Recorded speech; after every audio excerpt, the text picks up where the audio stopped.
میرے اللہ نے اپنے قرآن پاک کے اندر اس بات کو بیان فرما دیا ہے، یا ایھا الذین آمنوا انفقوا مما رزقناکم، اے ایمان والو میں نے تمہیں جو چیز عطا فرمائی ہے، میں نے تمہیں جو رزق دیا ہے، میں نے تمہیں جو مال و دولت دی ہے، اس میں سے تم اللہ کے راستے کے اندر خرچ کرو، میرے راستے کے اندر خرچ کرو۔ اے مسلمانوں، کیوں نہیں سوچتے ہو؟ کیوں تمہارے کان کے اوپر جو نہیں رینگتی؟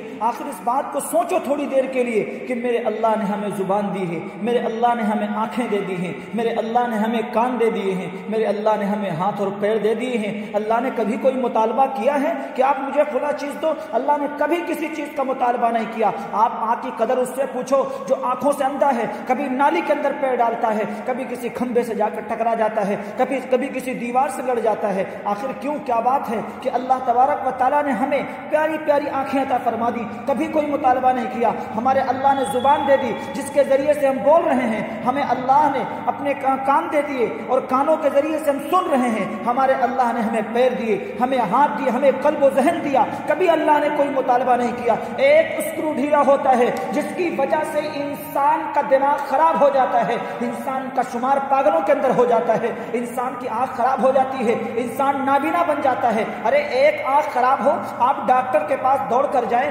ڈاکٹر آپ سے لاکھوں کا مطالبہ کر لے گا، لیکن آپ کی آنکھوں کے اندر وہ روشنی واپس نہیں لا کر دے گا جو روشنی میرے اللہ نے قدرتی طور پر آپ کی آنکھ کے اندر دی تھی۔ میرے پیارے بھائیوں، آپ ذرا بتاؤ، اس سے پوچھو دل کی قیمت کیا ہے؟ جس کو دل کا دورہ پڑ رہا ہے، جو اس بیماری کی وجہ سے مر رہا ہے، جس کا باپ جا رہا، جس کی ماں جا رہی، جس کا بھائی جا رہا، کبھی آپ اس سے معلوم کرو جسے کانوں سے سنائی نہیں پڑتا کہ کان کی قیمت کیا ہے۔ کبھی آپ اس سے پوچھو جس کے ہاتھ ٹوٹے ہوئے ہیں، وہ بتائے گا ہاتھوں کی قیمت کیا ہے۔ کبھی آپ اس سے پوچھو جو پیروں سے لنگڑا ہے، چل نہیں سکتا ہے، ترستا ہے، گرجتا ہے، روتا ہے، چلاتا ہے، چیختا ہے، کانپتا ہے، کاش ہمیں ہمارے پیر مل جاتے، کاش ہمیں ہمارے ہاتھ مل جاتے۔ اللہ نے کبھی کوئی مطالبہ نہیں کیا۔ مسلمانوں ذرا بتاؤ، آپ کو مال کمانے کے لیے، دولت جمع کرنے کے لیے میرے اللہ نے پیر دیے، اللہ نے ہاتھ دیے، اللہ نے ناک کان دیے، اسی کے ذریعے سے محنت کر کے اللہ کی زمین کے اوپر، اللہ کے آسمان کے نیچے ہم اللہ کی چیزوں سے فائدہ اٹھا رہے ہیں۔ اس اللہ کے لیے ہمارے پاس کیا موجود ہے؟ کیا دیا ہم نے اللہ کو؟ اللہ کے گھر کا مطالبہ ہوتا ہے، اللہ کے دین کا مطالبہ ہوتا ہے؟ نہیں، معلوم نہیں کیا ہوگا۔ وہی بچے، وہی بیوی، وہی ماں باپ، وہی کاروبار، وہی تجارت جس کی خوشنودی کے لیے صبح سے لے کر شام ہماری گزر رہی ہے، یہاں تک کہ زندگی کی آخری سانس آ جائے گی، لیکن پھر بھی کیا ہم سے خرچ ہوا اللہ کے راستے میں؟ نہیں، کچھ نہیں ہو رہا۔ اس لیے پیاروں، اللہ کے راستے کے اندر خرچ کرنا سیکھو، خرچ کرنا سیکھو۔ اللہ کے راستے میں خرچ کرو گے، اللہ تبارک و تعالیٰ بڑھا دے گا۔ حضرت علی رضی اللہ تعالیٰ عنہ پیغمبر کے پیارے صحابی ہیں، داماد رسول ہیں، سیدہ فاطمہ الزہرا رضی اللہ تعالیٰ عنہا کے شوہر ہیں، حضرات حسنین کریمین کے ابا جان ہیں۔ حضرت علی رضی اللہ تعالیٰ عنہ کے پاس ایک مرتبہ ایک سائل آ گیا، کہا علی کچھ میری مدد فرمائیں۔ حضرت علی نے اپنے پیارے صاحبزادے سے کہا بیٹے گھر جا، فاطمہ سے کہے کہ 2 درہم دے دیں۔ حضرت فاطمہ کہتی ہیں کہ جاؤ ابا جان سے، علی سے معلوم کرو کہ جو آپ نے 6 درہم آٹے کے لیے دیے تھے کیا وہ دے دیں؟ کہا جی۔ اب کہو ان سے کہ 6 کے 6 دے دے، 6 کے 6 دے دے۔ پہلے 2 دینے کی بات کہی تھی۔ وہ حضرت علی رضی اللہ تعالی عنہ سے جب اماں فاطمہ الزہرا رضی اللہ تعالی عنہا نے معلوم کروایا کہ بھائی پوچھو جو آٹے کے لیے 6 درہم دیے تھے اس میں سے دینے، کہا جی آپ 6 کے 6 دے دو۔ سارے دے دیے گئے، خالی ہاتھ بیٹھ گئے۔ اتفاق کی بات، حضرت علی رضی اللہ تعالی عنہ کے پاس ایک اونٹ بیچنے والا آ گیا۔ میں بتا رہا ہوں کہ اللہ تبارک و تعالیٰ کس طرح سے فراخی اور برکت عطا فرماتا ہے۔ حضرت علی رضی اللہ تعالیٰ عنہ کے پاس ایک اونٹ بیچنے والا آ گیا، کہا علی اونٹ خریدو گے؟ کہا جی خریدیں گے۔ کتنے میں؟ کہا جی 140 درہم میں۔ کہا ٹھیک ہے خریدیں گے، لیکن نقد پیسے نہیں دیں گے، بقایا کریں گے۔ کہا جی ٹھیک ہے آپ اونٹ لے لو 140 درہم میں، پیسے بعد میں دے دینا۔ اتفاق کی بات، حضرت علی رضی اللہ تعالیٰ عنہ نے اس سے اونٹ لیا، وہ چلا گیا، دوسرا گراہک لینے کے لیے آ گیا۔ اس نے کہا علی اونٹ بیچو گے؟ کہا جی اونٹ بیچیں گے۔ کہا کتنے میں؟ کہا جی 200 درہم میں۔ حضرت علی رضی اللہ تعالیٰ عنہ نے وہ اونٹ اسے 200 درہم میں بیچ دیا۔ اب حضرت فاطمہ الزہرا رضی اللہ تعالیٰ عنہا کے پاس 40 درہم لے کر کے آئے اور 60 درہم لے کر کے آئے اور 140 درہم اس کو دے دیے جس سے اونٹ خریدا تھا، اور پھر کہا کہ اللہ تبارک و تعالیٰ نے فرمایا تھا نا کہ ایک خرچ کرو اور میں اس کا بدلہ 10 دوں گا۔ اس لیے میں نے 6 خرچ کیے، اللہ نے 10 گنا بڑھا کر ہمیں 60 عطا فرمائے۔ میں نے 6 درہم دیے تھے نا اللہ کے راستے میں، میرے اللہ نے ہمیں 60 درہم عطا فرما دیے۔ اس لیے میں کہہ رہا ہوں کہ میرے اللہ نے ہم سے کوئی مطالبہ نہیں کیا، لیکن آج اللہ کا گھر بنتا ہے، اللہ کا مکان بنتا ہے، اللہ کے دین کے راستے کے لیے مطالبہ کیا جاتا ہے، ہمارے پاس کیا رہتا ہے؟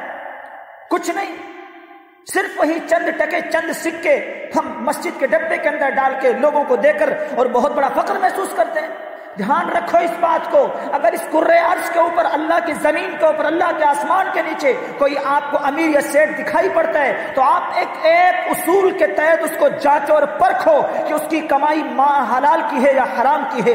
اگر وہ اللہ کے راستے کے اندر خرچ کرتا ہے اور پھر اس کا مال بڑھ رہا ہے تو آپ یہ اندازہ لگاؤ کہ اس کا مال حلال کا ہے۔ لیکن اگر وہ اللہ کے راستے میں خرچ نہیں کرتا تو پھر اس صورت کے اندر آپ یہ اندازہ لگا لینا کہ اس کا مال حلال کا نہیں بلکہ اس نے حرام کا مال کما رکھا ہے۔ کبھی اس کو غصب کیا، کبھی اس کی دولت کو غصب کیا، کبھی پونجیاں جمع کر کے، کبھی زکوٰۃ نہ ادا کر کے، کبھی صدقے تحائف ہدیات نہ دے کر کے، اس صورت کے اندر اس بندے نے مال کو جمع کیا ہے۔ اس لیے خدارا پیارے بھائیو، اللہ کے راستے کے اندر خرچ کرنا سیکھو۔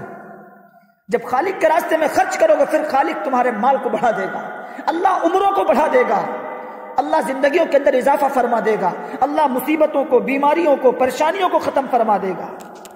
اس لیے میرے پیارے بھائیوں، میں آپ سے کہتا ہوں کہ آپ اللہ کے راستے کے اندر اپنے مال کو خرچ کرنا سیکھیں۔ آپ بہت سارے راستے ہیں اللہ کے راستے میں خرچ کرنے کے، کہیں پر کوئی مسجد تعمیر ہو رہی، آپ جائیں اور حصہ لے لیں کہ بھائی جتنی حیثیت ہے، جو حیثیت ہے، اللہ نے جو دیا اس میں سے خرچ کریں۔ اللہ نے آپ کو دیا ہے، دولت دی ہے، کوئی مسجد بن رہی ہے، آپ کہیں جی بھائی ہماری طرف سے 1 ٹرالی سیمنٹ، 50 بوری سیمنٹ، 2 ٹرالی مورن، 1 ٹرالی مورن، آپ اس طرح ذکر کر دیں کہ بھائی ہماری طرف سے 2 ٹرالی گٹی، ہماری طرف سے 10 مزدوروں کی قیمت، ہماری طرف سے اتنی قیمت۔ سارے لوگ مل کے اللہ کے راستے کے اندر خرچ کرو گے، کون سا ایسا کام ہے جو کام رک جائے؟ 1 2 نہیں، کروڑوں اربوں خربوں لوگ اللہ کے بندے، جناب محمد الرسول اللہ صلی اللہ علیہ وسلم کے امتی اس زمین کے اوپر بسنے والے ہیں، لیکن اللہ کے گھروں کا نظام کیا بنا ہوا ہے؟ آپ دیکھیں کہ اللہ کے گھر جب ان کے لیے مطالبہ کیا جاتا ہے، آپ دیکھیں کہ محفلوں کے اندر، میلوں کے اندر، بازاروں کے اندر نامعلوم کتنا خرچ ہو جاتا ہے، اور صرف اسی صورت کے اندر کوئی اس کا فائدہ نہیں ہوتا، کبھی بچوں کے کھلونوں کے اندر، کبھی نامعلوم کیسی چیزوں کے اندر، لیکن جہاں پر ابدی آپ کو ثواب ملے گا، آپ مر کے قبر کے اندر پہنچ کے آپ کو ثواب جو ملے گا، اس صورت کے اندر اللہ تبارک و تعالیٰ کے راستے کے اندر جب آپ خرچ کریں گے تو تب آپ کو ثواب۔ مثال کے طور پہ آپ نے یوں کہہ دیا کہ بھائی ہماری طرف سے اس مسجد کے اندر 2 ٹرالی اینٹا، یعنی کہ 3000 اینٹ ہماری طرف سے۔ اب آپ کی دی ہوئی اینٹ سے مسجد جو تعمیر ہوئی ہے، یا کسی بندے نے کہہ دیا بھائی ہماری طرف سے 2 ٹرالی مورن، تو اس صورت کے اندر اس مورن سے اور اس اینٹ سے، یا کسی نے سیمنٹ دی یا اتنے بوری سیمنٹ سے، ان تمام چیزوں کو گارا اور اینٹیں لگ کر کے جو مسجد کی دیواریں، مسجد کا لینٹر، مسجد تعمیر ہوئی ہے، اب بتاؤ کتنے نمازی آئیں گے اس کے اندر نماز پڑھیں گے؟ کتنی بار اللہ کا ذکر ہوگا اس گھر کے اندر؟ کتنی بار جناب محمد رسول اللہ صلی اللہ علیہ وسلم کی لائی ہوئی شریعت کا پرچار کیا جائے گا؟ کتنے لوگ اس مسجد کے اندر آ کر کے بیٹھیں گے، صحیح ہوں گے؟ کتنے مسافر اس مسجد کے اندر آ کر کے فیضیاب ہوں گے؟ کتنے بچے قرآن کی تلاوت کریں گے اس مسجد کے اندر؟ کتنے لوگ آ کر کے اس بنائی ہوئی مسجد کے اندر آ کر کے پانی پئیں گے؟ آپ بتاؤ اس کا ثواب ملے گا نہیں ملے گا؟ آپ تو مر کے قبروں کے اندر پہنچ جاؤ گے، لیکن قیامت تک یہ مسجد آباد رہے گی، لوگ نمازی آتے رہیں گے، مسافر آتے رہیں گے، اللہ کے راستے میں خرچ کرنے والے آتے رہیں گے، اور ان کا ثواب آپ سب کو ملتا رہے گا۔ اس لیے پیاروں، اللہ کے راستے کے اندر خرچ کرنا سیکھو، اللہ کو منانا سیکھو، اور اللہ جب روٹھ جاتا ہے پھر اللہ کے راستے کے اندر خرچ کرنے سے، صدقات دینے سے اللہ راضی ہو جاتا ہے۔ اس لیے پیارے بھائیوں، ہر کوئی انسان اللہ کے راستے میں خرچ کرنے کی فکر کرے کہ الہی ہم سے جو ہو۔ ارے اصحاب محمد کی زندگیاں دیکھو، میں کتنے واقعات بیان کروں، صحابہ کرام کی زندگیاں دیکھو کہ حضور مکرم علیہ الصلوۃ والسلام کا ایک فرمان ہوتا تھا، انبار لگ جایا کرتے تھے اللہ کے راستے میں خرچ کرنے کے، جس کے پاس جو ہوتا تھا سب کا سب قربان کر دیتے تھے اللہ کے راستے کے اندر۔ تب ان لوگوں نے کوئی مقام اور مرتبہ حاصل کیا ہے، پیغمبر کے فرمان کے اوپر فوراً لبیک کہتے ہوئے دوڑ کر چلے آتے تھے، چاہے مال کا سودا ہو یا دولت کا ہو۔ حضور اکرم صلی اللہ علیہ وسلم نے فرمایا لا یؤمن احدکم حتی اکون احب الیہ من والدہ وولدہ والناس اجمعین۔ جی مومن ہونے کے لیے ضروری ہے کہ اماں ابا سے زیادہ محبت حضور سے ہو، اماں ابا کے بعد اولاد سے زیادہ محبت حضور سے ہو، کاروبار سے زیادہ محبت حضور سے ہو، دولت مال جان سے زیادہ محبت حضور سے ہو، اس وقت آپ مومن ہوں گے۔ اگر اس صورت کے اندر کمی نقص آتا ہے تو پھر آپ کامل ایمان والے نہیں ہیں۔ اس لیے پیاروں، اللہ کے راستے میں خرچ کرنا سیکھو۔ جائیداد سے محبت پیار کب تک رکھو گے؟ آخر وقت ایسا آئے گا کہ آنکھیں بند ہو جائیں گی، اور یہی مال، یہی دولت، یہی کاروبار ہمارے بچے، ہماری نسلیں، ہماری اولادیں آپس میں تقسیم کر لیں گی۔